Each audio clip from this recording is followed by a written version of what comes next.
Periodo Jurásico, la época más espectacular de la Tierra.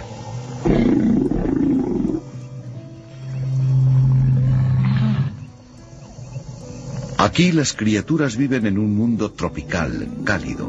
No hay hielo en los polos. Las flores y los árboles de hoja ancha no han aparecido todavía.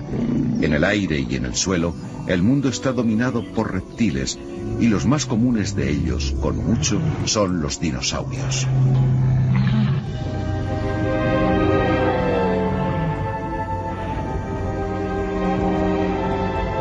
Pero no son los únicos gigantes. Pterosaurios enormes dominan los cielos y reptiles marinos gigantescos asaltan los océanos debajo de ellos.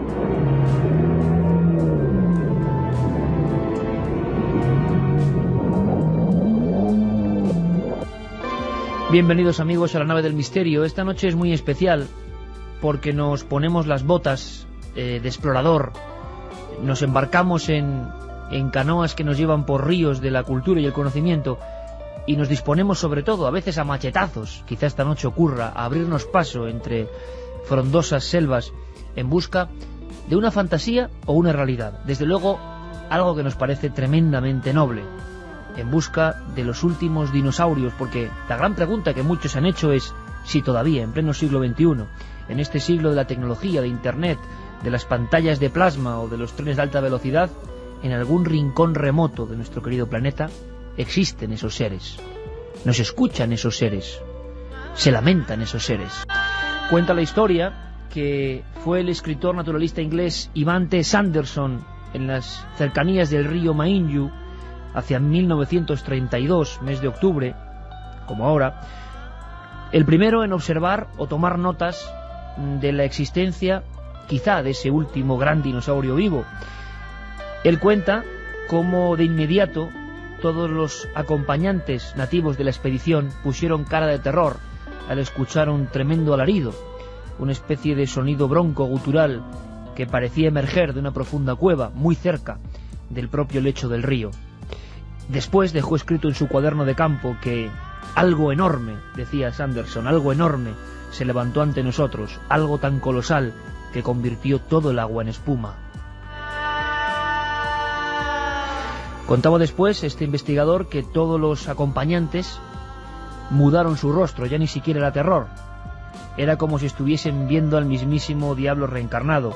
Y aquella misma noche, junto a una hoguera que en unos minutos vamos a encender aquí en el estudio de la cadena SER, le hablaban de un terrible enemigo, de una especie de animal imposible que peleaba con cocodrilos e hipopótamos. Leyenda, verdad. Aquella noche, por vez primera, un occidental escribió unas palabras en un viejo cuaderno. Esas palabras eran Mokele Membe, y aquellos hombres las pronunciaban con auténtico pavor. Para algunos, el último lamento de una naturaleza ignota.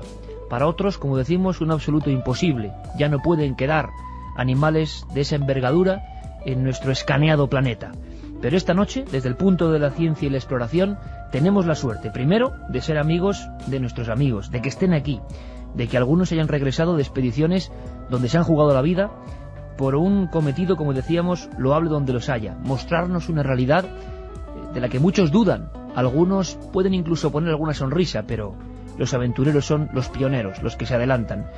Y la primera gran expedición real en busca de este Mokele Membe, 75 años después, y nada es casualidad, 75 años después, la vamos a vivir esta noche aquí.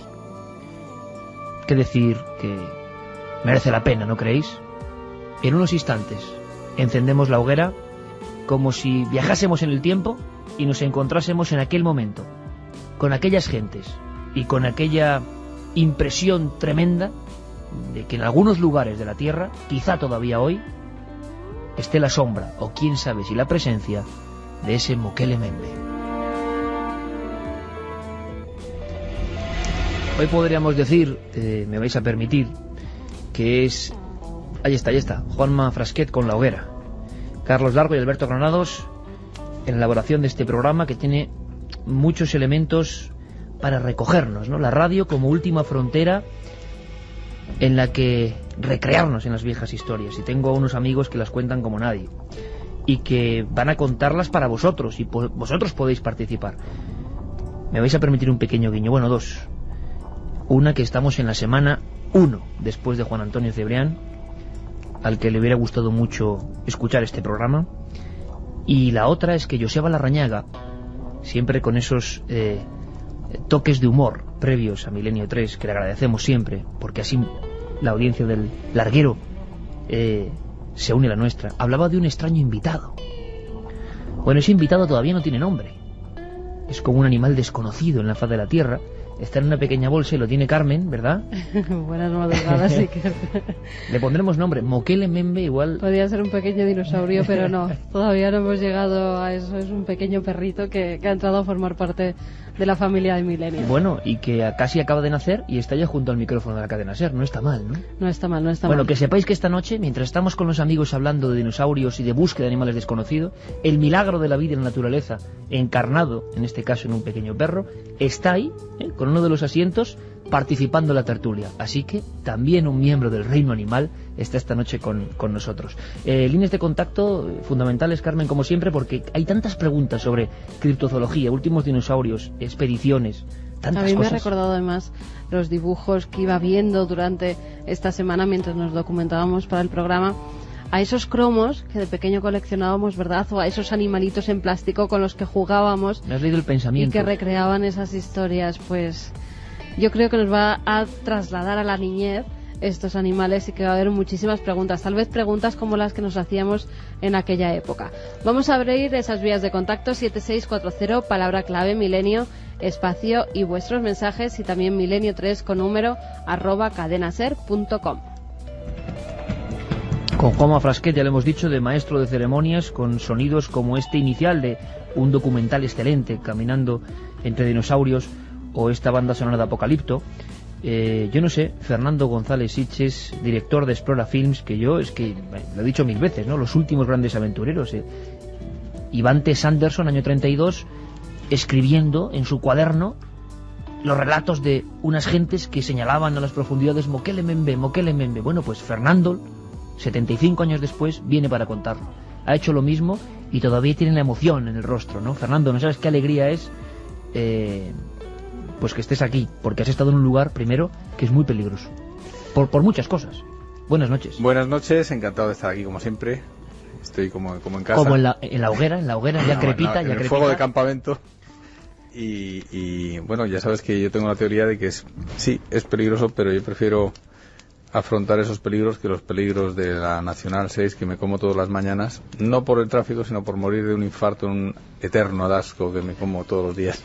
O sea, prefiero mucho más estar en el Congo. En esa libertad, ¿no? En esa libertad y moverme con la piragua, que todo lo que puede pasar es previsible. Biólogo, zoólogo, explorador, documentalista. Para nosotros, sinceramente, le hemos dicho, nos conocemos hace muchos años, auténtico maestro en esto de contar estas historias como él sabe contarlas, pero claro, hay que decirlo, brota uno de tantos brotes de ébola, porque hay una de las posibilidades de que nazca precisamente en esa región del Congo, y tú estabas allí, y lo he dicho, estábamos muy asustados, porque estabais rodando allí esa expedición en busca de Mokele Membe, que parece un sueño hecho realidad. Y bueno, el sitio, desde luego, aunque tú lo pongas así en tu pintura amable... Sí, bueno, es un sitio que efectivamente, y visto desde aquí, bueno, incluso visto desde allí en algunos momentos, pues tienes insectos, o sea, constantemente te están picando los insectos, tienes ataques de elefantes de selva, que es uno de los animales más fascinantes y fastidiosos cuando estás en la selva, tienes brotes de ébola. De hecho, nosotros hemos estado rodando, veníamos ya del Monte Elgon de rodar en Kenia, el lugar donde se dio el primer brote conocido de ébola con aquellos murciélagos que pueden transmitir, y aquí hemos estado viendo la devastación en las poblaciones de gorilas que ha hecho el ébola. Pero también es verdad que cuando lo tienes cerca, pues tienes otra dimensión del problema. Es como si, o sea, la gente de allí te da la dimensión de que muchas veces, si han pasado 6 meses, aquí la noticia del ébola impacta durante años. Pasados 6 meses no tienes el ébola ya allí, es tan devastadora la virulencia de una vez que tienes, me parece que son 28 días de incubación lo que tiene el virus, pero una vez que brota, pues arrasa con las poblaciones.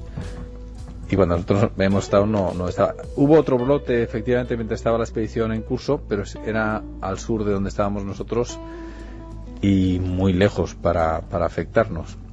De todas formas, nosotros estando allí no tenéis periódico ni posibilidad de contacto. De hecho, me contabas que estabas en Edad de Piedra. Exactamente, nosotros intentábamos contactar contigo, ¿te acuerdas? Con el Iridium y con un Turaya, o sea, con última tecnología, en cuanto tenías un techo de nubes que era el 80% de los días, y mucho más con entre la nube, la capa de árboles gigantescos cerrados, como es una noche perpetua la que hay debajo de la selva, pues no puedes comunicarte, que tiene su encanto también. O sea, tú realmente te metes allí y, salvo cuando quieres hablar con tus hijos o con tu mujer, pues o con tus amigos, el resto se agradece, que no, el móvil no te molesta. Has viajado en el tiempo realmente. Realmente, y además es uno de los pocos sitios donde está la investigación, la conservación y la naturaleza están en un estado casi primitivo, ¿no?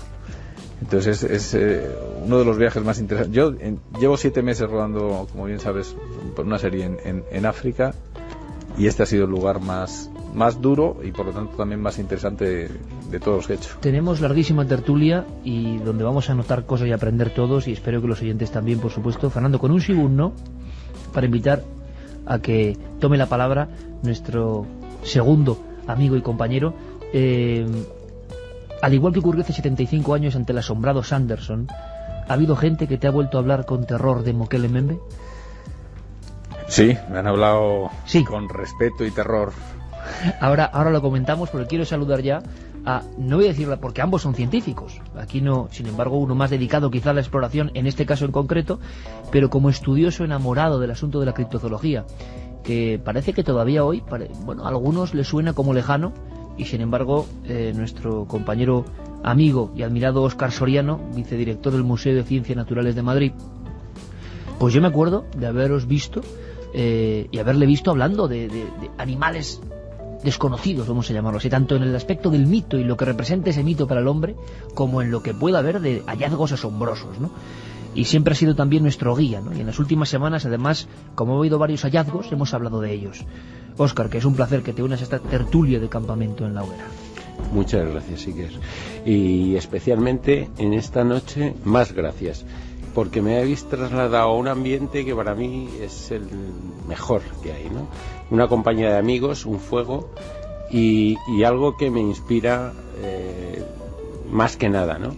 Y es hablar de estos temas tan misteriosos que estamos tratando hoy, del Mokele Mbembe en particular, que es un mito que tanto a Fernando como a mí siempre nos ha apasionado, ¿no? Entonces creo que el ambiente es ideal. Y en este ambiente, Óscar, ¿te atreverías a coger una cartulina, ¿no?, en mitad de este fuego de campamento que queremos trasladar a todos los amigos de Milenio 3, y aunque sea muy rápidamente en trazos, ¿no?, dibujar de qué estamos hablando? ¿Qué sería Mokele Mbembe? Claro, un dinosaurio, una criatura, un monstruo, un diablo, pero se podría dibujar de alguna forma, aunque sea de forma muy esquemática. Bueno, sabes que siempre me toca el papel de chafón y mira que me da rabia, sobre todo en un ambiente tan acogedor como este, ¿no? Evidentemente no es un dinosaurio, y vosotros me vais a entender, y todos los que nos están oyendo nos van a entender perfectamente. O sea, que haya sobrevivido un dinosaurio o una pequeña población de dinosaurios es prácticamente imposible. Pero yo cada vez estoy más convencido, y después de oír a Fernando, que Fernando es una persona a la que respeto extraordinariamente, y me ha ilusionado su vuelta de este viaje y los resultados que ha tenido, ¿no?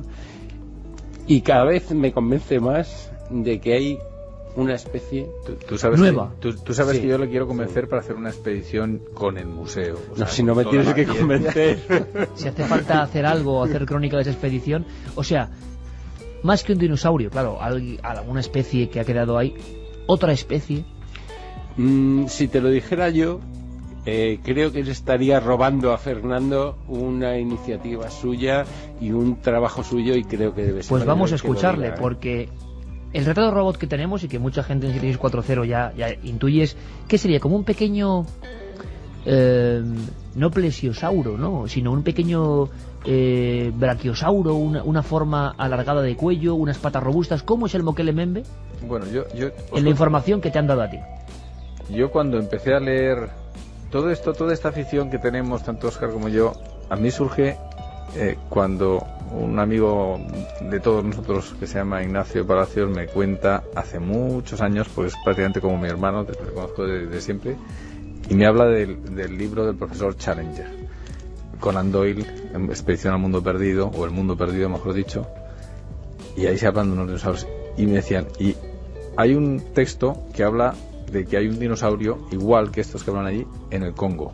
En el Congo. Y entonces vivo. Vivo. Y entonces empiezo a investigar y efectivamente encuentro, pues, que hay publicaciones en periódicos norteamericanos de los años 20 más o menos, no recuerdo exactamente la fecha, en el que no solamente hablan de esa primera expedición, bueno, no era una expedición buscando el dinosaurio, sino que se lo habían encontrado y lo dibujan como un saurópodo, un dinosaurio, pues sí, tipo un pequeño, imaginaos un diplodocus en pequeñito. Que sería como... Mucha gente puede no saber lo que es un diplodocus, Fernando. Patas muy robustas. Digo diplodocus porque es como el más conocido, pero el cuello el típico largo, dinosaurio. El típico dinosaurio, sí. Pero lo dibujaban ya en esa época, curiosamente, con un cuerno. ¿Con un cuerno? Cuerno, sí, en la portada del periódico americano, que no sé si era pues uno de los clásicos, vamos, no me atrevo a decir el nombre porque me voy a meter la pata, pero se ve claramente en la portada entera, es un dibujo impresionante de este dinosaurio, parece un dragón un poco medieval porque tiene un enorme cuerno en el morro. Y además, si no recuerdo mal, al lado como de un pigmeo, ¿no? Luego empieza a haber variaciones en ese primero, no sale el pigmeo, pero efectivamente, que además esa lámina del pigmeo me la he llevado ahora el viaje y os cuento un poco, pero empiezan a dibujar claramente una especie de diplodocus pequeñito y empieza a haber expediciones serias, los japoneses hacen algunas, la Sociedad de Criptozoología Internacional Criptozoológica norteamericana hace con McCall, y el presidente de la sociedad y el director de la sociedad se van en una expedición hasta allí, se encuentra con una expedición congoleña que el propio ministro de Asuntos Exteriores de esa época está dentro de la expedición y dice que él lo ha visto. Que él ha visto a Mokele Mbembe. Que él ha visto a Mokele Mbembe. Ellos dicen, o sea, los pigmeos, que en el fondo son los que de verdad saben, los pigmeos son los que viven allí. Cuando vas a ir de expedición, el que te guía es un pigmeo. Ninguno de los bantúes se interna en la selva sin un pigmeo. Los pigmeos lo acentúan, porque yo siempre lo escribes y como ves una traducción fonética no sabes cómo es. Ellos, ahora lo sé, dicen Mokele Mbembe. Y curiosamente, bueno, todo esto, a mí, con todas estas historias, a mí ya te puedes imaginar que me fascina tanto que tengo la oportunidad de ir al Congo ya por fin este año, y entonces pues me llevo una serie de láminas, entre ellas pues me llevo, yo no quería predisponer a nadie al Mokele Mbembe. Algunos de animales perfectamente conocidos. Me llevo unos animales prehistóricos muy similares a los conocidos ahora, cocodrilos, que han variado muy poco fisiológicamente de los actuales, algunos varanos, todos en láminas mezcladas con 10, 12, 14 animales en las mismas láminas. Me llevo otra de dinosaurios saurópodos, tipo Diplodocus, tipo Mokele Mbembe tradicional, porque a todo esto, estas expediciones que van los americanos encuentran huellas, dicen que son de Mokele Mbembe, hay unas huellas extrañas, hay pasos que se abren de un animal muy grande que se abre paso hacia la zona pantanosa, porque todo esto sucede en una zona tan grande como el Reino Unido, absolutamente pantanosa y absolutamente intransitable, hasta un punto que ahora describiremos que uno no se puede imaginar.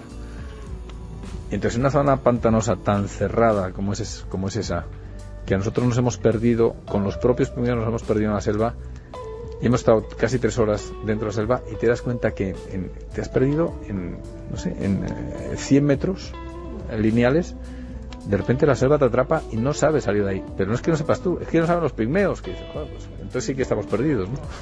¿Y esos mismos pigmeos, Fernando, cuando ven los animales normales, los identifican? Absolutamente. Entonces yo me llevo esas láminas, como te decía, para retomar el tema. Me llevo también unas láminas con elefantes, hipopótamos, animales de la selva de allí. Y me llevo una, ya te digo, con dinosaurios y otra con rinocerontes.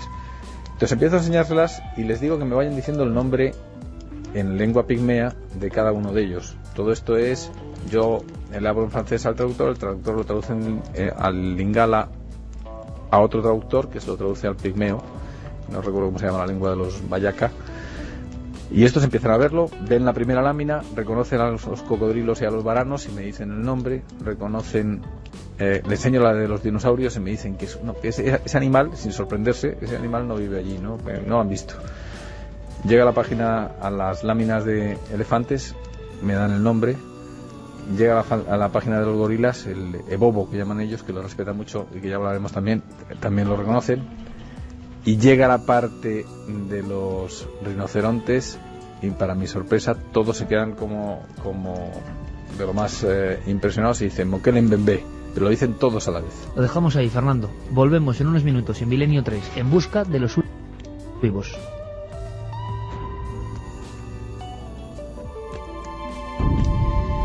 Volvemos a atizar nuestro particular fuego de campamento. Son las 2 y 7 minutos.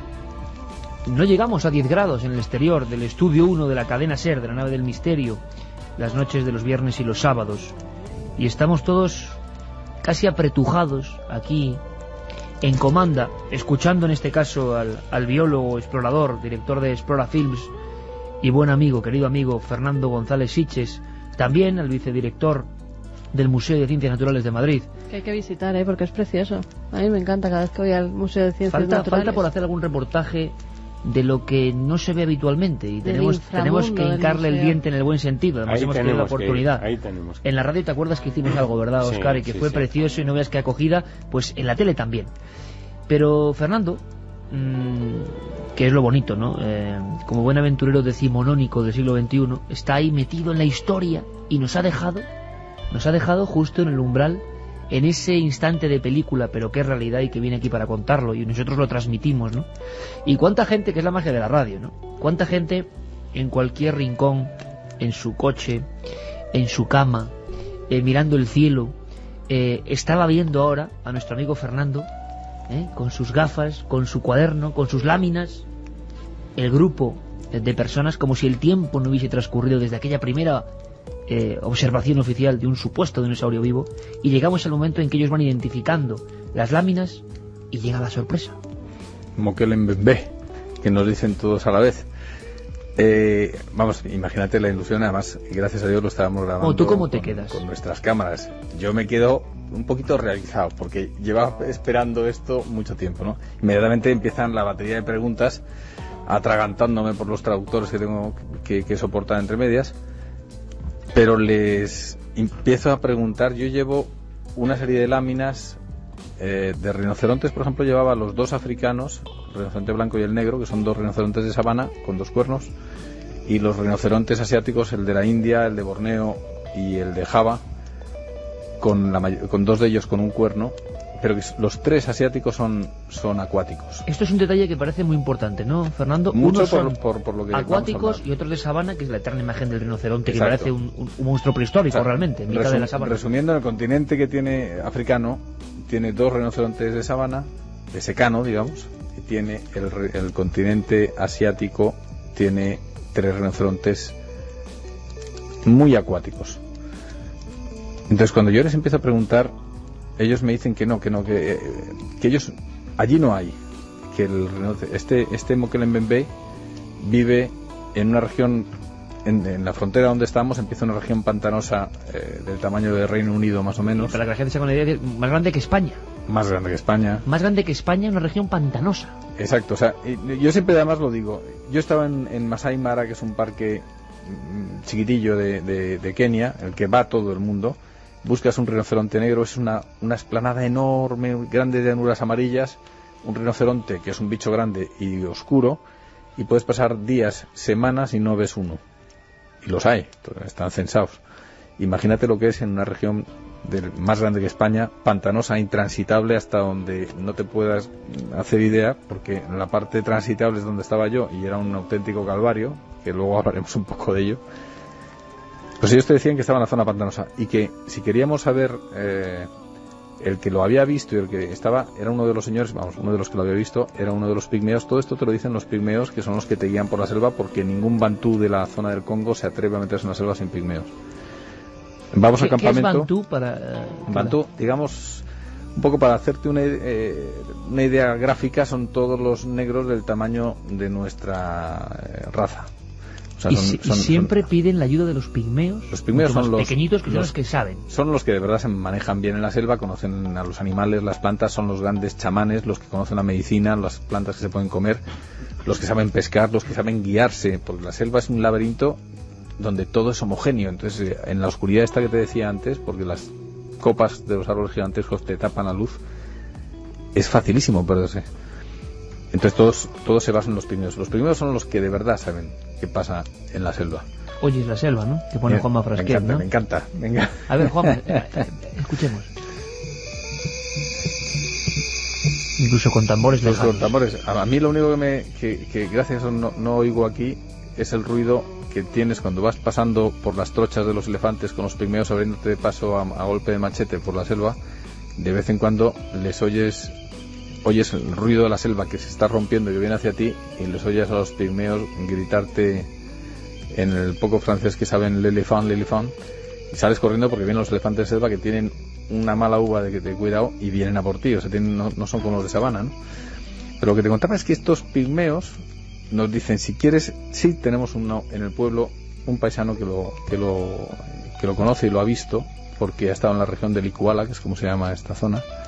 Vamos al poblado, en el poblado hay un hombre que ya está ciego por la edad, y él es el que nos cuenta, allí sentado en su cabaña, son cabañas sin puerta siquiera, hechas de hoja y de ramas, y nos contaba que él conocía el moquelen bembé y era como el bobo y como tantos otros animales de la selva. Como él no le daba mayor importancia, le daba la importancia que tiene el tamaño del animal, y te hablaba de que era un rinoceronte, y por la descripción que hacíamos yo le preguntaba, ¿un cuerno, 2 cuernos? Decía que era acuático pero que tenía 2 cuernos. Eso marca una gran diferencia también con las láminas que enseñaba. En este momento de la narración maravillosa, ¿no?, del hombre ya ciego contando como último testigo vivo quizá de esta historia, es curioso, Óscar, aquí, y esta misma tertulia la teníamos fuera del estudio en el momento de las noticias, esto que puede parecer, bueno, pues era un rinoceronte, tiene un calibre y un peso a nivel científico y a nivel de exploración tremendo. Significaría que en un lugar donde no hay rinocerontes acuáticos existe de repente un tipo de rinoceronte acuático que con su forma, que ahora entraremos en eso, genera esa ilusión o ese retrato del mítico dinosaurio que quizá confundió a algunos exploradores antiguos. Es precioso, ¿no? El encontrar en el siglo XXI una especie de rinoceronte nuevo sería maravilloso, ¿no? Es volver al romanticismo del siglo XVII, ¿no?, digamos así, de encontrar cosas nuevas del tamaño de un rinoceronte. Es que es fantástico, ¿no?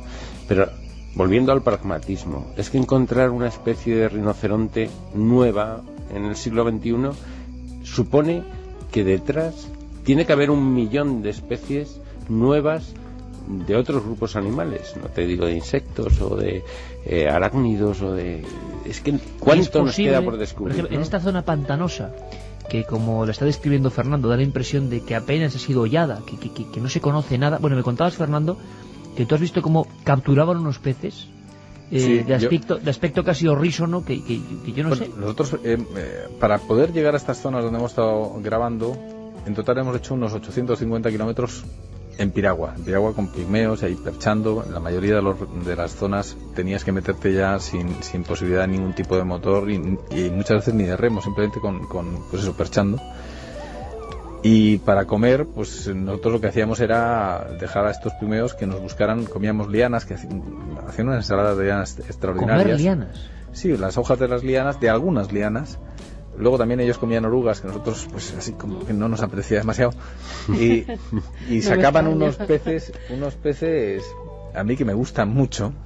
Los peces a mí me atraen mucho, pues yo no los había visto en mi vida. O sea, y además muchos de ellos eran un infierno, porque también es verdad que cuando llegábamos a zonas que tenían especial dificultad, nosotros saltábamos de la piragua a tierra, atravesábamos zonas de selva y los pigmeos iban empujando la piragua y notábamos cómo sufrían las descargas eléctricas de algunos peces gatos. O sea, es una constante prueba. Yo creo que de millones de especies nuevas, por lo menos el 10% nos han picado, porque es auténticamente o sea, sobrevivido. Que habría la posibilidad de que en esos terrenos que nos parecen fantásticos, ¿no?, y que existen, claro, ¿cuánto queda por descubrir? Vamos a hacer una cosa, Óscar y Fernando, y Ignacio, antes mencionado y que nos acompaña, o sea, el introductor que hace que también un poco de culpable de que tú que me te enamores envenena, de Mokele Membe, ¿no? Pues esas influencias que buenas son. Ignacio, buenas noches, bienvenido. Carmen, vamos a hacer una cosa que es muy bonita, 7640 palabra clave milenio, y, se me olvida a mí a veces, milenio3@cadenaser.com, porque a mí me gustaría saber, hemos contado esta primera parte, ¿no?, de esta expedición española.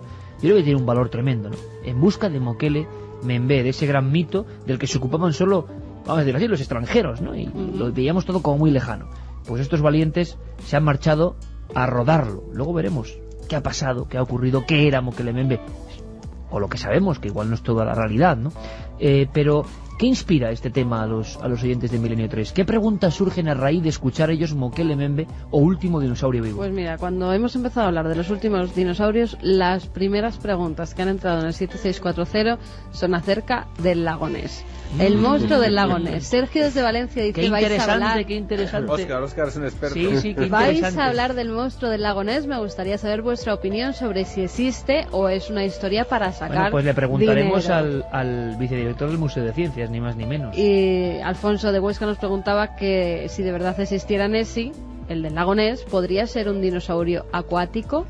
¿Se puede responder muy brevemente, Óscar? Sí. Sin perder el hilo de Yo Mokele creo que Membe. sí. ¿Qué puede ser? Son...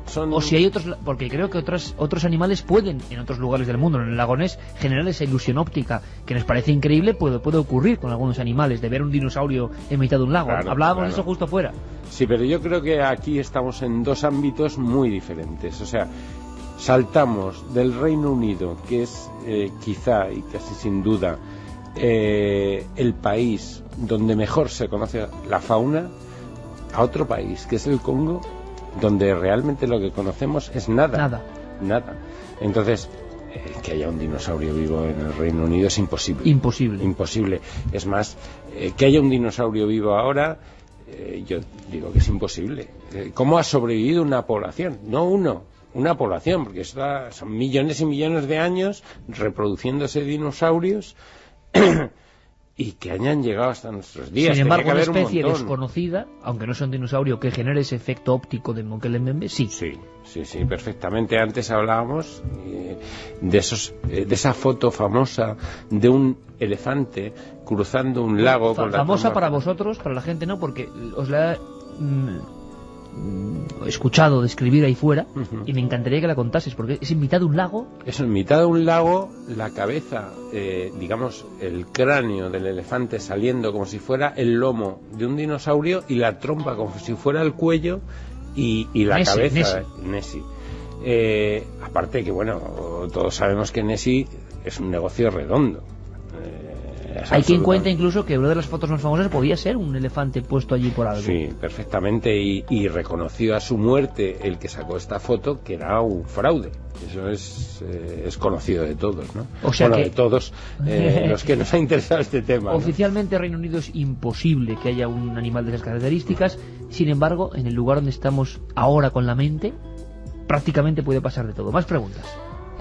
También se le llama Ukele Memme. Nos dicen, algunas zonas dicen que es similar a Nessie y vive en los lagos. Ha sido cazado y comido. Nos lo decía From desde Getafe. ¿Cazado y comido, Fernando? Cazado y comido lo cuenta en la expedición de Macal. Cuentan que allí los pigmeos hablaban de que efectivamente lo habían cazado alguna vez y se lo habían comido. Que tiene un libro fascinante que se llama A Living Dinosaur, y efectivamente ahí te lo cuenta. Yo no he estado con los pigmeos en el centro de la región del Iguala como supuestamente llegaron ellos, ¿no? Pero ¿por qué no se lo van a comer? Si los pigmeos que cazan y se comen prácticamente todo lo comestible, y sea un rinoceronte o sea otra especie grande, pues perfectamente posible es que se lo hayan comido. Ellos tienen flechas envenenadas. De hecho, antes cazaban, ahora ya en teoría no lo hacen porque está prohibido, aunque me consta que siguen haciéndolo. Ellos cazaban elefantes de selva, de los que hablaremos también por relación con peligrosos, muy peligrosos y muy sorprendentes y muy bonitos. Ellos se embadurnaban del estiércol de elefante, pues por eso muy agresivos. Les esperaban embadurnados en el olor de elefante en las trochas de la selva que habían abierto los propios elefantes, y cuando venían, unos se encargaban de cortarle los tendones de las patas de atrás y otros de clavarles flechas envenenadas, lanzas envenenadas en el abdomen, y así los mataban, siendo lo pequeños que son los pigmeos, a estos elefantes que son los más violentos y peligrosos de todas las especies que hay de elefantes. Pues sin embargo les cazaban, o sea, perfectamente podían cazar un rinoceronte o un Mokele Membe. sea lo que sea. Otro amigo nos dice que vio un documental de una expedición japonesa en blanco y negro que grababan un dinosaurio saliendo de un lago en el Congo, que fue increíble. Ese es el que hablabas tú. Sí, es el que hablaba yo antes, de un elefante de selva cruzando el lago, se ve el cráneo y luego se ve la trompa. Esto se ha utilizado después como fraude de NES y bueno, ya es conocido de todo el mundo, ¿no? Sergio desde Talavera nos pregunta si es cierto que abrirán un parque temático de animales extinguidos vivos por clonación. Bueno, esta noticia es como... Ya decía que iban a surgir no noticias, sino preguntas curiosísimas. Claro, ahora podemos botar una sonrisa, pero vaya usted a saber dentro de unos cuantos siglos con la que está cayendo, ¿no? Con la clonación. Es un tema... ¿Quién sabe? Eso es Parque Jurásico. Ese es un tema que se habla constantemente. Y yo creo que en mucho tiempo no va a ser posible esto. No niego que sea posible en un futuro. Pero vamos a ver, cuando un animal muere, su ADN, o sea, sus cromosomas, empiezan a fraccionarse en trocitos. Es un puzzle enorme. Componer ese puzzle es mucho más trabajoso de lo que pensamos, ¿no? Y fíjate, si el animal está extinguido, no tenemos modelo para montar esas piezas. O sea, tendríamos que recurrir a un animal parecido que exista en la actualidad para tratar de montar todas esas piezas. Pero Óscar, aquí me pongo yo de abogado del diablo, es como si tú le explicas a mi tatarabuelo lo que es Internet, ¿no? ¿Sí? Si viviese, claro. Dices, en un futuro muy lejano... Sí, yo en ese tipo de preguntas lo que sí que pienso es que... Historia ficción, ¿no? En un futuro puede que se pueda hacer, pero ¿por qué la gente se interesa mucho más en conseguir clonar un mamut que en descubrir especies tan grandes, tan fascinantes, que siguen sin conocerse y que, desde luego, debajo del mar te puedo asegurar que ahí comentaron unas cuantas de miles que todavía están ahí, que sigue siendo un reto y que como no tienen esa aureola mediática, pues los hemos olvidado, ¿no? Sí, bueno, y en la selva del Congo ahora sí que lo sé, que hay muchos más. Pero fíjate, vamos a poner los pies en el suelo, vamos a ser pragmáticos, que el siglo XXI nos llama a esto, ¿no? Un mamut, si lo volvemos a crear, digamos así, volvemos a revivir esa especie, ¿qué nos va a aportar? Que están surgiendo mucho debajo del ¿no? hielo, ¿eh? En algunas zonas del mundo están surgiendo por el deshielo. Pero realmente esa especie nos va a aportar algo pragmático, algo económico, aparte de un zoo donde enseñar un mamut.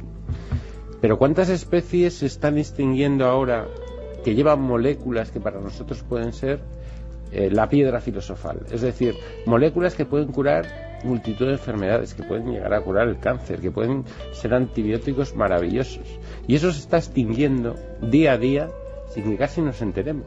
O sea, estamos hablando del cambio climático, de todas estas cosas. ¿Qué estamos perdiendo quemando selvas para plantar biodiesel? O sea, ¿cuántas moléculas, cuántas especies estamos perdiendo ahí que a lo mejor son nuestra piedra filosofal, son garantía de vida para muchos años, ¿no? Es un tema tremendo, porque esto de que se puede en un futuro clonar, o qué se haría con animales que se encuentren, y se habla de zoos, de qué hacer si se encuentran estos animales. Hemos tenido la opinión de un buen amigo, también explorador, Luis Miguel Domínguez, que lo expresaba de una forma muy curiosa. Lo que tiene de bueno esto para la fantasía, como elemento extraordinario de gran poder creativo, y lo peligroso que sería convertir esto también en un zoo del futuro. Lo escuchamos y seguimos con más preguntas. Todavía hay poblaciones de animales, no de criptozoología, sino de animales vivientes que no hemos puesto ni nombre, ¿no? Que no conocemos. Por tanto, la búsqueda de nuevos taxones, de nuevos seres vivos de la zoología, pues es siempre una cosa apasionante. El hecho de que, en fin, en aquellas selvas, concretamente en la cabeza del río Zambeze, ¿no? Y del propio río Congo, ¿no?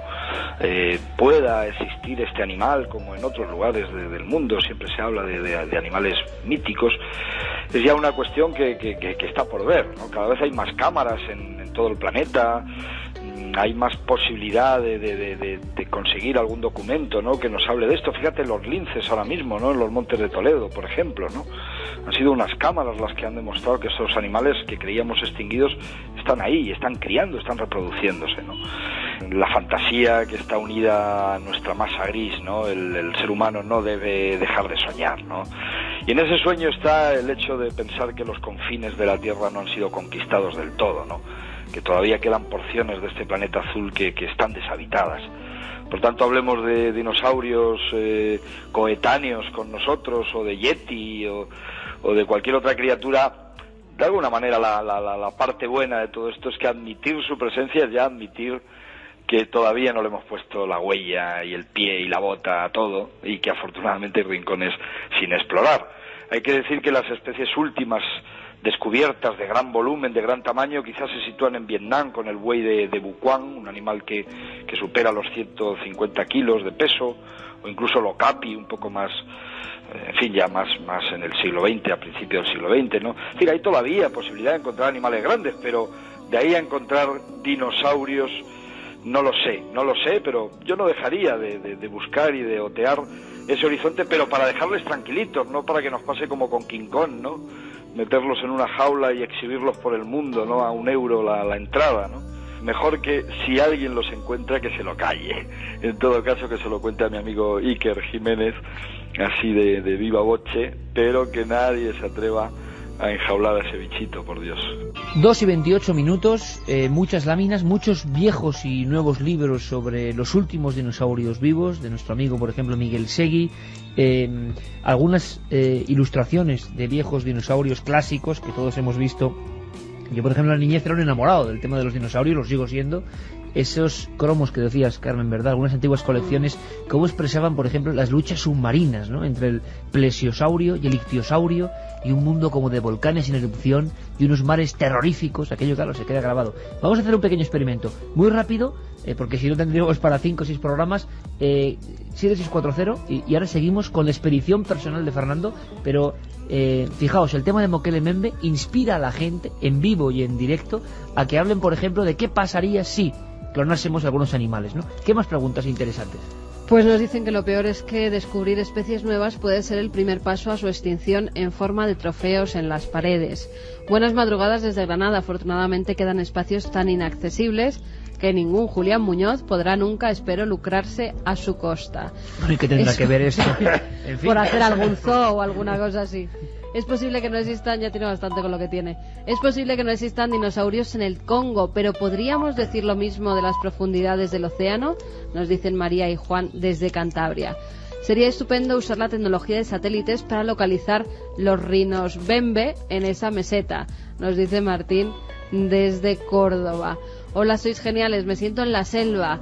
Qué bien narráis, me apasiona el tema de criaturas perdidas, nos lo escribía Esther desde Gijón. Esta semana ha aparecido a 5 kilómetros de Soria capital los restos de un dinosaurio. Alberto desde Soria. El dinosaurio con cuerno del que habla el invitado es el iguanodón. El cuerno de la nariz en realidad debía estar en la garra. Nos lo decía Lindros desde Madrid. Bueno, un sinfín de comentarios. Es cierto que en las últimas semanas ha habido un sinfín de noticias sobre hallazgos concretos. Creo que, no sé si era el Maestrazgo, me puedo estar equivocando, pero había restos de un dinosaurio de un tamaño brutal, y luego alguno en Argentina que superaba los 32 metros, ¿no? O sea, nos imaginamos esas criaturas en la antigüedad, y a uno le entra un poco de escalofrío. Ahora bien, estamos en esa zona, en el Congo, la expedición concreta, que además hemos sondeado entre muchos amigos de la ciencia y de la exploración y que les gusta el tema del misterio, y se quedaban alucinados de que una productora española se hubiera liado la manta a la cabeza y se marcha al Congo a la auténtica aventura. Porque claro, cuando te encuentras con esto, ¿qué haces, Fernando? Hay testimonios de Mokele Mbembe, te encuentras que es una realidad. ¿Tú crees ya que en ese momento del viaje que es una realidad? Imagino, que no hay ninguna duda. Yo, vamos, lo creo firmemente al 99%. Y entonces ese rinoceronte acuático, donde no debe haber ningún rinoceronte acuático, ¿en determinada posición genera el fenómeno del dinosaurio, en aspecto o no? A mí me pasa una cosa que siempre te queda, y en menor grado en pero me pasa como cuando hablo con el Yeti. Esa es una zona que históricamente es un poco frontera al sur con sabana. Entonces en la sabana sí que hubo históricamente rinocerontes allí. No sé si les queda los vestigios de un rinoceronte un poco de generación en generación, que se han ido pasando la historia del rinoceronte que ya existía ahí, pero en cualquier caso sería rinoceronte de sabana. Y desde luego el hombre ciego y los de allí los pigmeos me contaban claramente que eran acuáticos. Entonces yo quiero creer, realmente quiero creerlo, o sea, porque me fascina, me ilusiona además la historia, y me encantaría hacer una expedición mucho más científicas. Como bien sabes, hemos estado rodando un documental, era el fin último, buscando lo que era Mbembe, gorilas y demás, y la conservación allí dentro de un proyecto que mueve la Fundación Instituto del Trópico, que nos financia. Entonces a mí lo que me gustaría es hacer una expedición seria, porque creo que existe. Y en cualquier caso, si no es un rinoceronte, ahí está todo por descubrir zoológicamente, ¿no? ¿Y si no fuera un rinoceronte? Si no fuera un rinoceronte, ¿qué es? veamos qué pueda ser. Sería... Yo no creo también, como bien decía Óscar, es casi prácticamente imposible. Sabes que lo más parecido a un dinosaurio que existe ahora sobre la Tierra es todo lo contrario, algo muy sobrecogedor, enorme y grande, que es el tuátara, que existe en... ¿El tuátara? El tuátara.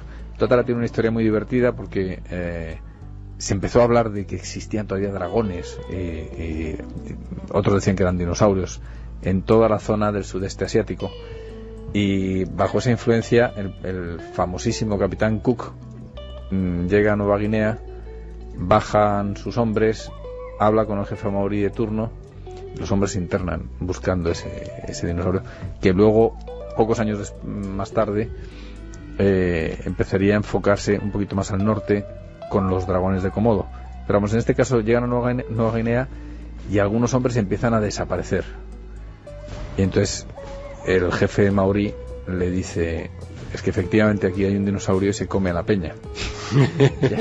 Y entonces lo que le estaba intentando decir era cualquier cosa para que no se diera cuenta el capitán Cook que sus hombres se comían a la peña, porque eran caníbales. Eran caníbales. Y entonces el tío al final lo que había realmente allí, curiosamente sí que era lo más parecido a un dinosaurio que es vivo, tuátara. Que es un tuátara, que es un solenodonto, que todavía tiene ese ojo pineal que se llama, que es la reminiscencia de un ojo en la parte superior de la cabeza, cuando los anfibios y primeros reptiles todavía estaban más en el agua que en la tierra, vigilaban a lo que le podía atacar desde arriba con un ojo puesto no en los lados de la cabeza, sino en la parte superior.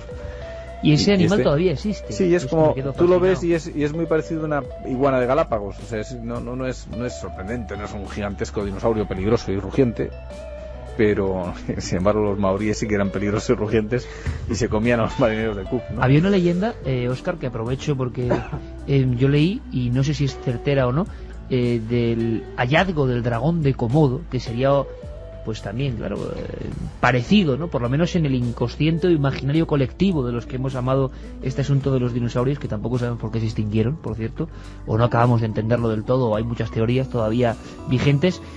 Hablaban de que el dragón de Komodo se lleva por delante, devora incluso algunos de los descubridores, o algo pasa, y yo no sé si eso es verdad, es leyenda urbana, o el dragón de Komodo, no sé si lo sabéis, tiene historia, digamos, de devoración y sangre a su alrededor. Nosotros hemos corrido grabándolos. Es un animal de aupa, ¿eh?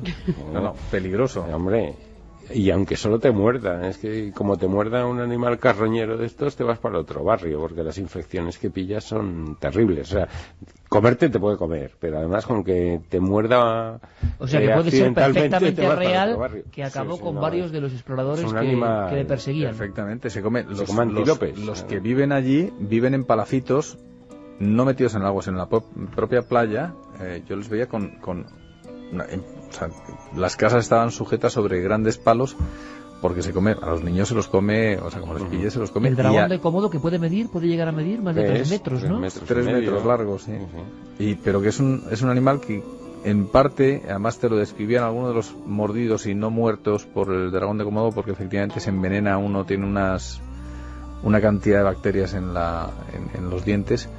Decían que era parecido al dragón, la mordedura podía recordarte un dragón, porque sentías como el fuego te abrasaba, porque realmente es una infección casi inmediata, ¿no? Y de hecho yo en algún documental he visto, por desgracia no nuestro, sino de la BBC, como a los ambares, que son grandes ciervos de allí, los grandes dragones de Komodo, lo que hacen es morderles y esperar a que el ciervo vaya muriendo. Por la infección. Y cuando ya ha muerto se lo comen. Madre mía, es un ataque biológico en toda regla, sí, ¿no? Y cuando ves un grupo de estos dragones, nosotros los vimos comiéndose un bantén, que me imagino habrían matado ellos, y no te puedes imaginar la potencia que tienen para despedazar un buey. ¿Comiéndose un bantén? Es un tipo de buey, de toro selvático, ¿no? Pero para comerte un toro a bocados tienes que tener que un dragón que existe realmente, claro, se lo ve, es un dragón. Es un dragón, es que es lo que hemos hablado muchas veces. Tú le llamas varano y pierde la magia. Le llamas dragón, yo te lo contaba muchas veces, te lo cuento así en petit comité cuando he estado con cocodrilos marinos de 8 metros y 1000 kilos. O sea, puedes llamarle cocodrilo marino. Tú me contaste una vez, en una de esas dragón. Tertulias maravillosas que tenemos que... Bueno, lo estamos haciendo esta noche. Mucha gente estará diciendo, caramba, me contaba Fernando, y a mí es que esto me fascina. Bueno, estamos muy relajados. Teníamos preparados muchas cosas, ¿no? Pero claro, es que esto, bueno, pues yo creo que lo agradecen todos, nosotros los primeros, ¿no? Me hablaba Fernando y me sorprendió mucho. En la eterna pregunta, yo cuando conocí a Fernando, que fue en esta casa... Hablando de cocodrilos marinos. Sí, sí. Era una mezcla muy curiosa gracias a Alberto Granados, claro, que se lo es capaz de hacer esa mezcla es él. Tú hablabas de cocodrilos marinos y yo de las urdes. De las urdes. Era una mezcla peculiar. Entonces coincidimos abajo, en Nebraska, ese lugar tan entrañable, ¿no?, que tenemos aquí debajo en Gran Vía 32, y tú me hablabas del animal más peligroso, otro dragón, ¿no? El más peligroso que posiblemente, peligroso en el sentido de que, vamos, puede atacar a un hombre, era el cocodrilo marino, ¿no? Yo desde luego, de los que he rodado... Yo desconocía por completo su existencia. Yo es la especie que más nos ha costado rodar realmente por riesgo físico, ¿no? Porque son, como te decía, yo el más grande que he visto medía 8 metros, hay quien dice que mide 11, yo no he visto... 11 metros. He visto una piel que pretendía tener 11 metros y que era una de tantas pieles cosidas. O sea que con 2 cocodrilos te hacen uno enorme. Pero vamos, uno de 8 metros te sobra cocodrilo por todos lados. Pesaba más de 1000 kilos. Sé lo que medía, lo que pesaba, porque lo controlaba una granja que participó en su día en salvando la especie de la extinción. Y a mí me impresionó mucho una fotografía que vi en ese mismo centro.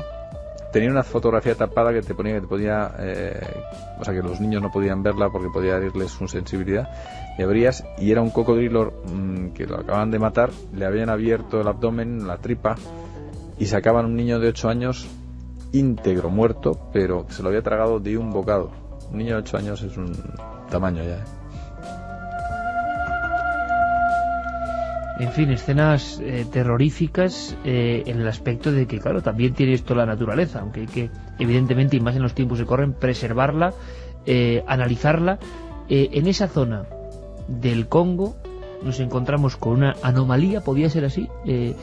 Tú analizando a nivel científico y de observación pura y dura, Óscar, lo que trae, digamos, el material que trae Fernando de su expedición... ves que hay un rinoceronte en un lugar, rinoceronte acuático, donde no puede haber, o donde oficialmente no hay. ¿Crees que ese es el origen de Mokele-Mbembe, o que puede haber algo más allá donde las piraguas no han accedido o las cámaras no han llegado? Y merecería la pena poner todo el mundo un poco un esfuerzo, ¿no?, para acudir allí. Desde luego que sí. Yo creo que a mí me lo cuenta cualquier otra persona y no le doy mucho crédito, pero lo cuenta Fernando, y a Fernando ya le conozco hace muchos años. Sé cómo es, ¿no? Y cómo ha venido de ilusionado con este tema. Y vamos, yo estoy convencido después de esto, de que ahí hay algo. Pero algo, por lo tanto, que la ciencia no ha catalogado de momento. No, un rinoceronte acuático en esa zona del Congo. Pero Iker, a mí me dices, bueno, es que los pigmeos no conocen un elefante de selva. Y lo han confundido y lo llaman Mokele-Mbembe. Y digo, de acuerdo. Pero es que un pigmeo conoce perfectamente un elefante de selva, conoce perfectamente un hipopótamo, vamos, ha estado comprobando, y tiene sus nombres cada una de estas especies, ¿no?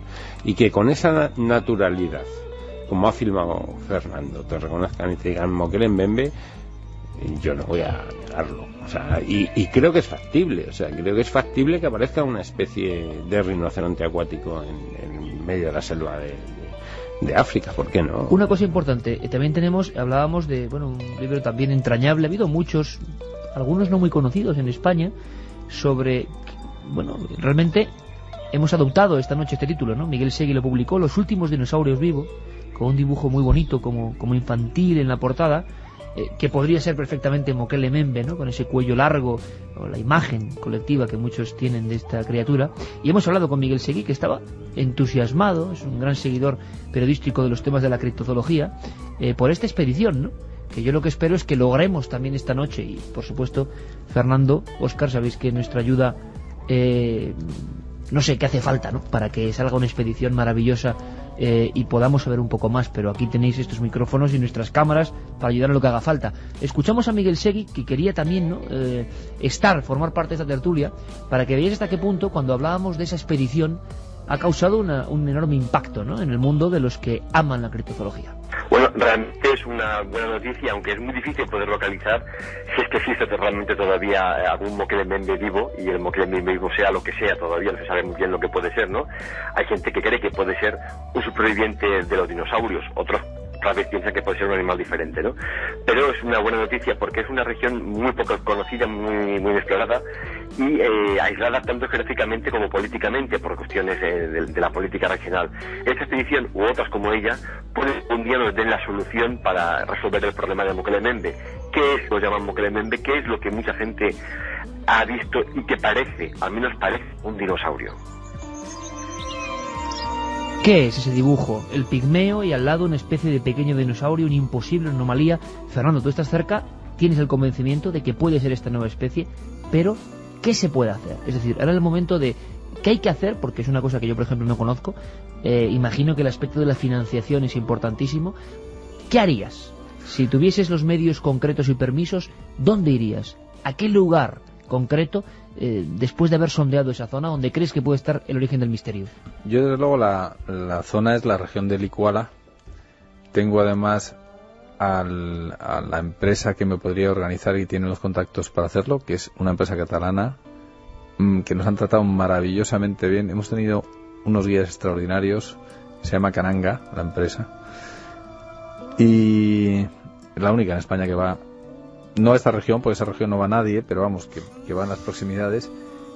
Pero yo lo que haría sería organizar con el peso científico que me podía dar Óscar y el museo o el CSIC, pues organizarlo conjuntamente para hacer, porque como te decía antes, no solamente pienso en el Mokele-Mbembe, es que pienso que hay muchas especies a hacer. O sea, llevarte un equipo multidisciplinar. La situación, lo mismo que en el correo que habéis recibido, te decían que por qué no utilizamos la tecnología satélite, vía satélite, o de los satélites. Eso es imposible por la cobertura vegetal que hay, es que es imposible. Es ver como el una fondo. coraza. Es una coraza de árboles de más de 60 metros, en muchos casos maravillosos, pero que tienen la dificultad incluso de comunicación. Pero sí que, o sea, hacer la expedición, independientemente de que tú puedas encontrar a ese rinoceronte, lo que es casi una garantía. Lo mismo que cuando hablábamos de hacer en Canarias una nueva búsqueda del calamar gigante del Arquiteutis, es que es una garantía de que aunque no encuentres al premio gordo, te va a tocar un montón de pedreas, porque vas a descubrir nuevas especies con toda seguridad. Y para la ciencia no es tan espectacular, pero tan importante es un nuevo rinoceronte como puede ser un nuevo pez, o como puede ser un nuevo antílope, o como puede ser, y los hay. O sea, eso, vamos, pondría las dos manos y los pies en fuego. Los hay. Está lleno de animales todavía por descubrir el mundo. Tú me contabas, me contabais los dos hace muchos años que en algunas regiones del planeta, que no sé si puede haber alguna otra tan prohibida, ¿no?, o tan remota, donde los especialistas digáis, caramba, esto huele a que puede haber descubrimientos importantes, ¿no? Pero que en algunas zonas del planeta, como esta que acaba de visitar Fernando, es como si uno cuando pesca, ¿no?, mete el corcho y bueno, puede picar algo, pero no sabe lo que hay alrededor. Es como una especie de, ni siquiera la exploración cósmica, eso todavía es más brumoso, ¿no? Y en estas ciénagas, además de Mokele-Mbembe, haciendo un poco de zoología ficción, que aquí podemos hacerla, no sé qué se podría encontrar. Tú hablabas de que ese rinoceronte daría origen o estaría relacionado con otros animales quizá igual de sorprendentes, ¿no? Sí, claro. Estamos hablando de encontrar un animal, un mamífero del tamaño de un rinoceronte. Supone que en esa zona no conocemos casi nada. O sea, solo de insectos podríamos encontrar 100.000 especies nuevas para la ciencia. Sin mucho esfuerzo. Esas me han picado ya. ¿Cómo eran los insectos del Congo? Preguntan en 7640, picaduras, has mencionado picaduras y la gente, que también eso hay que pasarlo, ¿no? Hay que pasarlo. ¿Cómo eran los insectos? Te compensa, pero vamos, insecto palo con pico. Bueno, nosotros, tipo, ¿no? Yo siempre cuento la anécdota que es un poco cómica hasta que criaturas la vives, del bosco, ¿no? Pero tú vas por la pues sí, la verdad es que además a mí que me interesan, la gente decía, este tío está loco, macho, está rodeado de gorilas, de chimpancés, de elefantes y está preocupándose por los insectos, porque había unos insectos maravillosos. Tú por la noche te ponías ahí en el fuego del campamento y a la luz venían unas criaturas espectaculares. Acudían al fuego criaturas Claro, del Averno. A la luz, pero a mí me parecían fascinantes, ¿no? Son como retratos de pequeños aliens, ¿no? Pero lo que era curioso es que tú ibas por esta trocha que te digo, cuando los pigmeos se iban abriendo por la selva, y de repente uno de los pigmeos salía corriendo, el guía, gritando al grito de l'hormie, la fourmi, decían, la fourmi, las hormigas. Me ha pasado eso. Entonces salías corriendo detrás de ellos porque las hormigas te subían encima y te iban picando a lo largo del día, y luego por la noche te dedicabas a quitarte las cabezas que se te habían quedado mordidas en el cuerpo, porque cuando las quitas se te queda la cabeza mordida. Pero es que en alguna ocasión salía corriendo fourmi, tú le seguías y de repente veías que venía en dirección contraria diciendo l'elefant. Y te decías, cago en la leche, o sea, aquí me van a dar fijo, macho. Era una cosa surrealista, La ¿no? vida cotidiana del explorador documental es, claro, Parece de Tintín, exacto, ¿verdad? pero parece como muy romántico, y seguramente pasa con ciertas profesiones, ¿no? Me gustaría ser un explorador documental. Esto también pasa. Vamos con un montón de preguntas, porque cuando viene Fernando y viene Óscar, que es una suerte para este programa, pues se genera, ¿no?, un ambiente muy especial. Juanma ayuda con su hoguera y sonidos de la selva para que desde cualquier rincón de España y del mundo, porque emitimos ya para todo el mundo, pues la gente se imagine, ¿no? Qué gran labor, ¿no? Y qué bonito también reivindicar, como decían otros compañeros antes, la fantasía que en el sentido positivo encierra todo esto. Vamos con un montón de preguntas porque merece la pena. Vamos con preguntas que nos llegan 7640, palabra clave, milenio, espacio, y ya sabéis lo que queráis preguntar, vuestras opiniones. Carlos, te decía Iker que el dinosaurio no lo descubrieron en el Maestrazgo, que fue en Riodeva, en Teruel. Y no es Maestrazgo Teruel también, parte de Teruel, ¿no? Nada más. Claro. Cas desde Alicante dice, ¿podría ser algún hipopótamo con alguna deformación? Por cierto, que si queréis vamos muy brevemente, el hipopótamo, que es otro animal que claro, lo vemos como una marca de pañales, en el sentido de que se ha imbricado en lo más profundo de la ternura, ¿no? Sí. Pero que debe ser terrorífico. Un animal, dicen que es el que más muertes causa. Sí.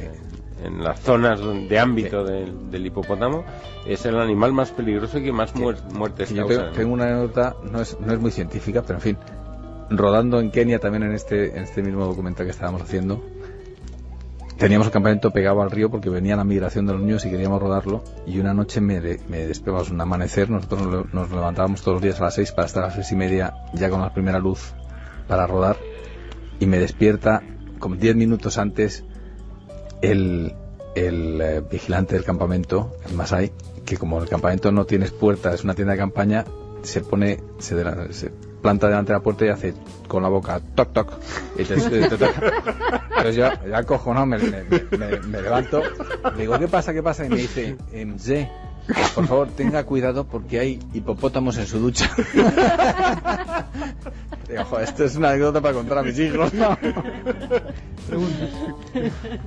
Marta de Barcelona dice, si se descubren nuevas especies, ¿qué les depararía?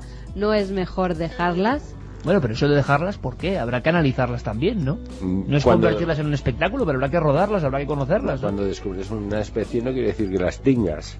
O sea, cuando descubres una especie... Pero qué curioso, Óscar, cómo relaciona la gente. Claro, sí, mejor no descubrir. Sí, en algún con el aspecto daño eso que hacemos se ha los informado seres mal. humanos, Hombre, claro. hacemos daño, pero habrá... Sí, pero eso te lleva... mejor no descubrimos y talamos los bosques, ¿no? Porque exacto, como no hay nada, exacto. Es mejor descubrir, saber lo que tenemos y conservarlo. No puedes conservar una cosa que no sabes que existe. Ese es Francisco Sánchez nos dice, buenas madrugadas, estoy imaginando ese lugar y tiene que ser maravilloso. Estos son aventureros de verdad. Buenas noches, milenarios. ¿Qué sabéis de los restos de animal de cuello largo y de unos 7 metros que se encontraron en Rusia a finales del año pasado, del verano pasado? Nos preguntaba Aitor. Animal de cuello largo y de unos 7 metros en Rusia. Claro, habrá que ver también dónde lo ha visto, porque si lo ha visto en internet, claro. Yo la verdad es que no tengo ni idea. Ni yo, no me ha llegado Bueno, ninguna noticia. pues si ¿no? tiene noticias de algo, por si acaso, claro, y pasa por ejemplo con la red, donde mucha gente se informa, que siempre lo decimos, ¿no? Que mucho cuidado, porque claro, cualquiera puede poner cualquier cosa, de cualquier tipo, y no tener ninguna verificación. Por cierto, una cosa que se me olvidaba, chicos, es un mínimo inciso, Carmen, muy rápido, mañana lo anunciaremos. Mañana Carlos Dargo, nuestro compañero, ha elaborado una cosa muy bonita sobre otra gran pregunta que sería para otra tertulia: ¿por qué todos los dinosaurios de repente desaparecieron? Teorías muy bonitas y algunos científicos no se ponen de acuerdo. Mañana las escucharemos. Pero estamos en Vitoria el día 23 de noviembre, ni que decir tiene que estáis invitados, por supuesto. Creo que el espectáculo va a ser grande, creo que 4.000 o 5.000 personas. En el Mendizorroza. Sí, bueno, en Mendizorroza será en un pabellón, imagino, porque el estadio no va a ser, pero Pues vamos. no lo sé, pero el vamos, pabellón. yo animo a la gente a que vaya, porque Sí. si es en el estadio... Y hay una noticia muy importante, que es que en Milenio, siempre que vamos a un sitio, mucha gente de provincias de alrededor, sobre todo, quieren ir, pero ya no hay entradas, es imposible. Hay un sistema, Lo van a poder gracias reservar. a Ser Vitoria, que lo ha hecho muy bien y que les damos las gracias, de reservar por SMS, Ujú. que nosotros, repito, importante, no nos llevamos nada nunca de ningún SMS, de nada, pero que es importante y lo hemos hecho para que gente de fuera pueda acudir. Lo Eso damos muy es. rápido. Lo damos rapidísimamente. 7640. El mismo igual del que el programa normal. 7640. Iker. Hay que poner Iker. Hay que poner Vaya tu nombre, hombre. espacio, el nombre y la dirección. A ver, repite. 7640. Palabra clave Iker, espacio, el nombre de la persona que vaya a ir y una dirección. Importante, solo para gente de fuera de Vitoria. Esto Eso lo es. hacemos para que cientos, a veces miles de personas que quieren ir a un evento de Milenio 3 y no encuentran, porque a las 9 de la mañana, de 9 a 10, ya no hay entradas. Se han llegado a agotar en Palencia La gente- 5.000 entradas. La gente de Vitoria lo puede recoger allí desde el próximo 12 de noviembre, en Ser Vitoria. Qué bonito sería, perfecto, mañana informaremos más, qué bonito sería hacer esto mismo, compañeros, con un fuego de verdad, con mucho cuidado, eso sí, y con la gente, porque yo intuyo, Óscar, Fernando, que la gente ha notado cosas muy especiales esta noche. Vamos con más preguntas. Aitor desde Donosti nos dice: noche de luna llena que ilumina los enigmas de la África negra, investigación pura que abre las puertas del conocimiento. Bien hecho. Tengo entendido que se encontraron un mamut congelado. ¿Es esto cierto? Un saludo. Está pasando, recibimos informaciones, imagino que estaréis de que algunas zonas del deshielo está provocando un comercio con restos de mamuts que están surgiendo. La luz Fíjate, es te voy a curiosa. decir más. El único marfil que actualmente se puede comerciar con él es el marfil de mamut. Se puede O sea, con el tú- de mamut y con el claro, elefante no. porque el mamut es un animal extinguido que no está protegido por el Te lo convenio venden- CITES. Los esquimales de Alaska te lo venden, que me trajo un collar para mi mujer. En mi casa está prohibido, que te puedes imaginar, el marfil. Y te lo venden con una etiqueta que pone el único marfil ecológicamente sostenible. Sí, sí. Pero tanto mamut entonces hay bajo. Sí, sí, una cantidad enorme. Se hacían cabañas con las defensas de los mamuts, se hacían cabañas en las zonas de Siberia donde se aparecían en el deshielo los mamuts, hacían cabañas con las defensas. Yori nos dice que en Crevillente han encontrado restos también de una posible especie nueva. Parece que estoy con el Rey León en plena selva. Es verdad, Un es 10 verdad. de Había una programa. noticia, nos mandaban unas imágenes de Increvillente, algo también tipo saurio, ¿no? Hola amigos, ¿podríais hablar del cacharadón megalodón? Se especula sobre su existencia Otro actual. gran mito, Saludos pero habría- desde La Coruña. ¿Qué os parece si No se una- especula, ¿eh? Eso es abismo puro. Ahí no especulamos nada. El carcharodón megalodón es una especie que ha existido. si es el No, mega super hiper tiburón blanco, blanco, ¿no? exacto. Sí, pero Y la después de- famosa foto de los 9 científicos metidos en la Exacto. mandíbula. Lo que pasa es que después de una novela que salió, pues se Ujú. especula que se podía estar vivo todavía. Oye, Eso sí que se especula. yo os se invito a especula. otra tertulia, pero con el mar como protagonista. Pero ya sabes que ¿Os eso parece? Sí, sí. se nos ponen los dientes largos. Alex nos dice que qué risas con ese hombre tan majo, que es Fernando, el que cuenta las historias, Mágico. que se empieza a dar cuenta de la maravilla de la naturaleza escondida, que qué gran programa. También nos dice Andrés que por favor, cuando publiquéis o cuando hayáis hecho el documental, que se lo avisemos. Que tanto espacio por descubrir Lo queda en tierra contaremos firme aquí. como para que exista un ser de este tipo. En cuanto esté el documental que lo digamos, ¿vale? Buenas madrugadas, estoy imaginando ese lugar y tiene que ser... y puntos suspensivos. ¿Qué hay de esa especie de tiburón prehistórico que apareció en la costa de Japón, creo, y murió al subir a la superficie? Yo creo que se Jesús desde refiere a Linares. una foto de 76 de la zona de Hawái, que es tremenda, ¿no? Que es el megamut, ¿no? El boca sí. gigante, ¿verdad? Con un nativo haciéndole unas fotos, y que eso es una criatura que, Bueno, creo que y en- había y en- 5, ¿no? En el mundo. En Japón han sacado, luego se capturaron más, o sea, se conoce una población estable de los megamouth, pero en Japón ha salido hace poco, incluso yo creo imágenes, salieron 2 tiburones, uno muerto que era un Mitsukurina sí, sí, Johnstoni, sí. Bueno, el que es un- Mitsukurina, sí, sí. que es como un Goblin, extraterrestre. Goblin, que es perfecto para imaginar cualquier cosa, pero el que salían imágenes vivas hecho polvo era un Exanchus, que son estos tiburones muy especiales, nada misterioso salvo la maravilla de encontrarse un tiburón que muy pocos han visto. Yo le recomendaría a la gente, si lo quieren ver, hay uno disecado maravilloso en Formol, en el Museo Oceanográfico, en el Aquarium de San Sebastián. Maravilloso. anotado y apuntado. También nos preguntaban, bueno, yo creo que ya lo han contestado, que si se ha descubierto alguna vez restos de algún dragón, si hay algún indicio de que hayan existido. Bueno, el dragón será el dragón de Komodo. De Komodo. ¿Para qué tenemos que buscar dragones que echen fuego por la boca? Claro. Tenemos dinosaurios mucho más terroríficos de aspecto que esos. Y fijaros ahora que nos estamos dando cuenta de que esos tiranosaurios, esos velociraptors, tenían plumas. O sea, imaginar esto es curioso, ¿eh? Y todavía con los animales que viven hoy en día, si no hubiera una taxonomía y una ciencia para clasificarlos bien, tú te encuentras un clamidosaurio, este lagarto que abre la gorguera de color naranja fuego. Y una cosa, fíjate que no hablamos nunca. O un calamar de estos vampiroteutis, que se hace bola con pinchos. Imaginaros, y esto no hablamos casi nunca. Hay águilas fósiles en Sudamérica que tenían de 8 a 20 metros de envergadura, que no se sabe o no sabemos cómo podían volar. Yo acabo de poner esa cara que pongo en Cuarto Milenio, que la gente dice, eso lo hace este teatro, ¿no? Pues lo acabo de poner aquí, porque Óscar me cuenta un águila de 20 metros de envergadura. Sí, señor, un fósil, eso existe. ¿Cuánto nos queda por...? Está medido. Fíjate... El problema es que no sabemos cómo volaban, cómo remontaba vuelo eso. Se está pensando que entraban unas corrientes, no se habían levantado los Andes todavía, y entraban unas corrientes de viento desde el Pacífico, que eran lo que le ayudaba a remontar el vuelo. Mira qué mensaje tan bonito el de Liz de Valencia, que nos dice que nos escucha siempre, que es una chica ciega, pero hoy ha estado viendo la selva con nosotros. Que mil gracias. Pues solo por eso merece la pena la expedición. Pues sí, señores. Y dejemos el fuego encendido, ¿verdad? Sí, señor. Es más, esta noche, con este mensaje tan bonito, ¿no? Y que te deja tan... porque nuestra función es esa, ¿no? Que el maestro Juanma Frasquet deje encendida la hoguera antes de las noticias de nuestros compañeros, porque si esta noche la radio ha hecho que una chica invidente, pero que puede ver con el alma, haya visto la selva y esa expedición maravillosa de nuestro compañero Fernando González Siches de Explora Film, y haya sentido lo que contaba con tan buen tino nuestro amigo vicedirector del Museo de Ciencias Naturales de Madrid, gran labor como siempre, Óscar, y nuestro apoyo en todo. ¿Qué más queremos? ¿Para qué hacemos radio? Veamos la selva, escuchemos la selva. Gracias a todos.